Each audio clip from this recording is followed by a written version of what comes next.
Tra i loro clienti c'erano giovani e giovanissimi, ma anche una coppia con il figlio nel passeggino, come documentato dalle immagini. Invece del gelato, dopo cena si va dai nigeriani a prendere la cocaina. La polizia ha arrestato 11 spacciatori, pendolari. 6 di loro arrivavano a Jesolo dalla provincia di Venezia, uno dal Padovano e uno dal Vicentino, 3 dal Torinese. Arrivavano e ripartivano in corriera. Prezzi bassi della droga per aumentare la clientela. Divisione precisa delle zone di spaccio, in genere le spiagge di notte. È chiaro che quando c'è un'attività di spaccio c'è un'offerta e l'offerta fatta così alla luce del sole crea delle problematiche, delle rimostranze e tutta una serie di critiche verso quello che diventa e viene definito degrado sociale dell'ambiente, degrado sociale che porta a una nomea e una situazione pregiudizievole per quello che è il turismo.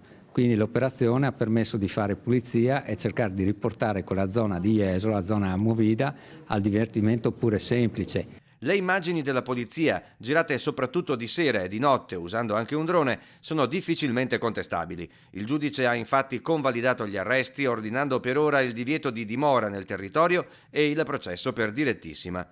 Sequestrati circa 200 grammi di cocaina, un ottimo giro d'affari per gli 11 nigeriani che vendevano le dosi direttamente o per mezzo di galoppini. Tra loro, nessun richiedente asilo di quelli ospitati a Jesolo è finito nelle mani della mafia nigeriana. Per quello che riguarda questa indagine non ci sono persone coinvolte del centro della Croce Rossa.